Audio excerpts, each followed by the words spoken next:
আমাৰ এই অৰুণোদয় অসমৰ 40 লাখ মহিলাক এটা সন্মান দিছে। টকাটো কিমান ডাঙৰ কথা নহয়। আজি ঘৰখনৰ পৰিচালনা মহিলাগৰাকীয়ে এটা অৱদান আগবঢ়াব পাৰিছে আৰু তাৰ কাৰণে আজি আমাৰ ঘৰত আমাৰ মহিলাসকলৰ সন্মান বাঢ়িছে। আগতে আমাৰ ছোৱালী মানুহৰ ঘৰত টকা পইচাৰ অভাৱ আছিলে, কলেজত পঢ়ুৱাবৰ কাৰণে টকা নাছিলে, ছোৱালীক সৰুতে বিয়া দি দিছিলে। আমি আৰম্ভ কৰিলো যে নহয়, এই ছোৱালীজনীয়ে কালি মহিলা হ'ব। যি সময়ত আমাৰ পৰিয়ালত মোৰ পৰিয়ালত মোৰ ছোৱালীজনীয়ে নাচি থাকিব, সেই সময়ত দুখীয়া মানুহৰ ছোৱালীজনীয়ে বিয়াত বহি মাক হোৱাৰ সময় হ'ব। আমি কৈছিলো নহয়, অসমত আমি ছোৱালীক সৰুতে বিয়া হ'ব নিদিওঁ। আজি আমাৰ প্ৰচেষ্টাত অসমত বাল্য বিবাহ বন্ধ হৈছে। কিন্তু লগতে মোক দেউতাক মাকে সুধিছিলে যে আমি বিয়া নিদিওঁ, কিন্তু ঘৰতে বহি থাকিব, পঢ়াৰটো সুবিধা নাপাব।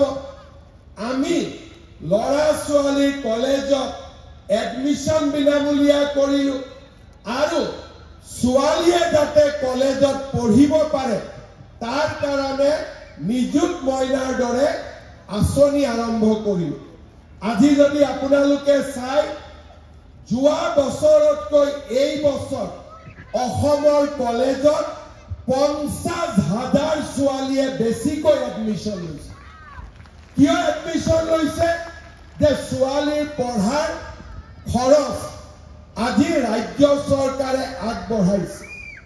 আমি মহিলাসকলৰ সকলো কষ্ট আমি দূৰ কৰিবৰ বাবে চেষ্টা কৰিছো।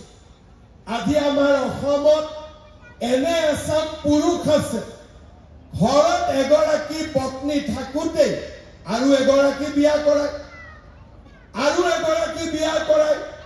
কিছুমানে কয় যে নহয়, আমাৰ ধৰ্মত লিখা আছে 4টালৈকে আমি বিয়া কৰাব পাৰো।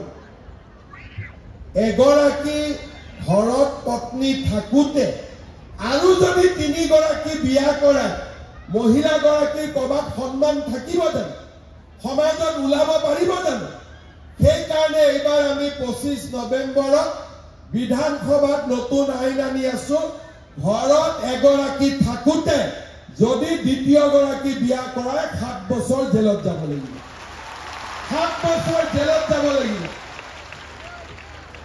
ধৰ্মত কি লিখা আছে মই নাজানো। মই এটাই কথা জানো যে অসমৰ প্ৰতিগৰাকী মহিলা সন্মানৰ সৈতে জীয়াই থাকিব পাৰিব লাগিব। অন্তত মই মুখ্যমন্ত্ৰী থকা অৱস্থাত এগৰাকী ঘৰত ঘৈণীয়েক থাকোঁতে দ্বিতীয়গৰাকী বিয়া কেতিয়াও হ'ব নোৱাৰিব আৰু বিয়া হ'লে জেলত গৈ বহি থাকিব লাগিব। আজি আমি অসমৰ মহিলা সমাজৰ বাবে অৰুণোদয়ৰ পৰা, মহিলা উদ্যমিতাৰ পৰা, বাল্য বিবাহ বন্ধ কৰাৰ পৰা নিযুত মইনালৈকে আৰু নিযুত মইনাৰ পৰা বহু বিবাহ বন্ধ কৰালৈকে অসমক আমি নাৰী সশক্তিকৰণ, মহিলা সবলীকৰণৰ এখন আদৰ্শ ৰাজ্য হিচাপে আমি নিৰ্মাণ কৰিব পাৰিছো।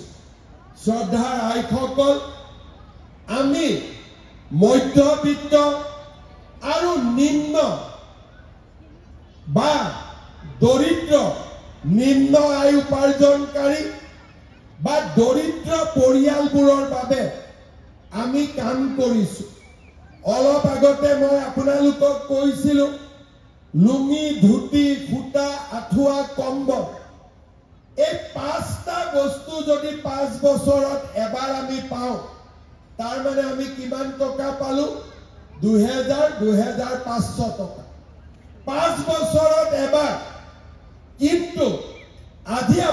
আপোনালোকে আমাৰ চৰকাৰখনক চিন্তা কৰক 1250 টকা মাহত আমি অৰুণোদয় পালো মোদী ডাঙৰীয়া বিনামূলীয়া চাউল পঠায় ৰেচন কাৰ্ডত 20 কেজিকৈ চাউল পঠালে 800 টকা আমি ঘৰত বিনামূলীয়াকৈ আনিলো 1250 আৰু 800 টকা 2050 টকা হ'ল যোৱা পৰহিৰ পৰা আমি দালি চেনি নিমখ কম দামত দিছো তাতো 100 টকা আপোনালোকে বচাব পাৰিব 1 জানুৱাৰীৰ পৰা আমি 100 টকাতে 1 কেজি দালি 1 কেজি চেনি আৰু 1 কেজি নিমখ আপোনালোকক দিব আৰম্ভ কৰি লগত যদি কোনোবা ছোৱালী কলেজত পঢ়ি আছে তাতো 1250 টকা আমি পালো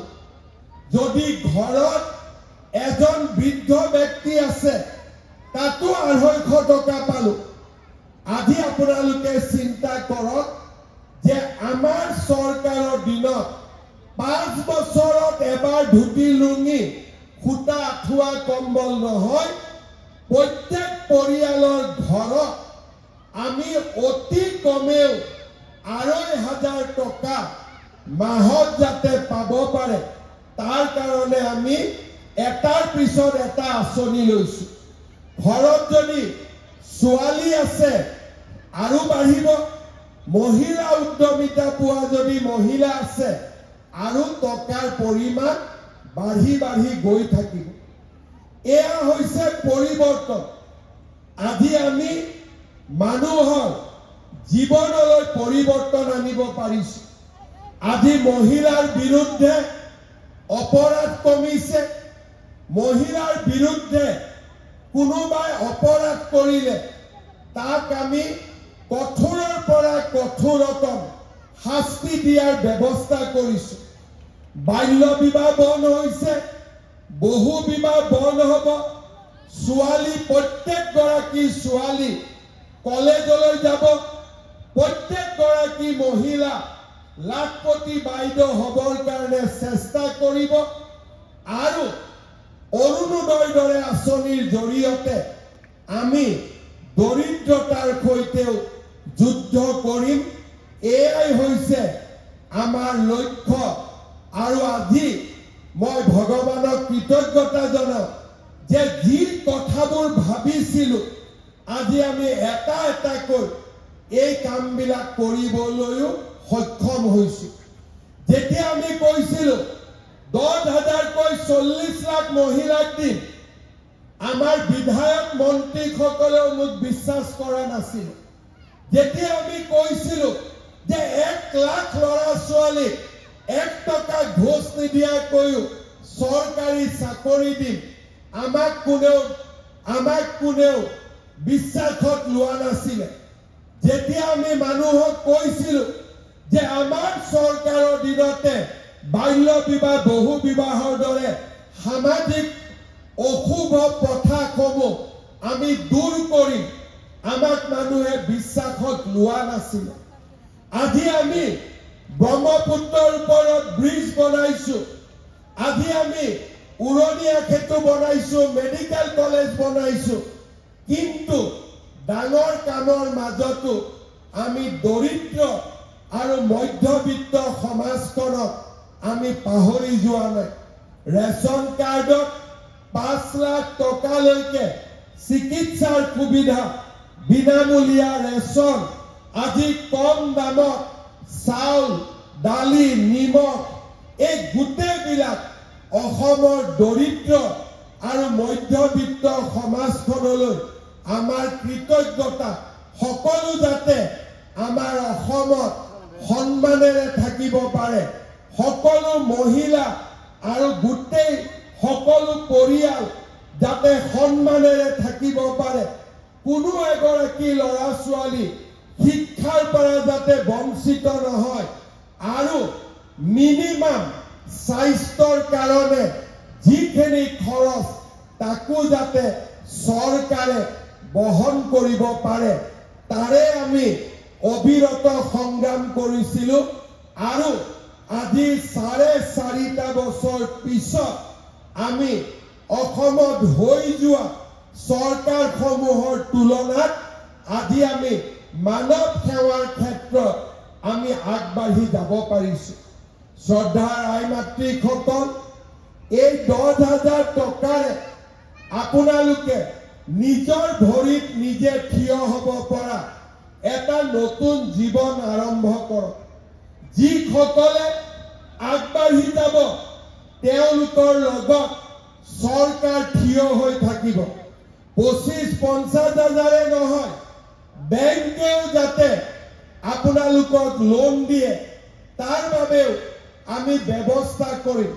আমি আপোনালোকক একোগৰাকী সফল নাৰী হিচাপে সমাজত প্ৰতিষ্ঠা হোৱাৰ বাবে আমি কাম কৰিম আৰু সেইয়াই হৈছে আমাৰ সংকল্প আৰু সেই দিশেৰে আজি আমি চৰকাৰখনক আগুৱাই লৈ গৈছো। মই আপোনালোকক ধন্যবাদ জনাম।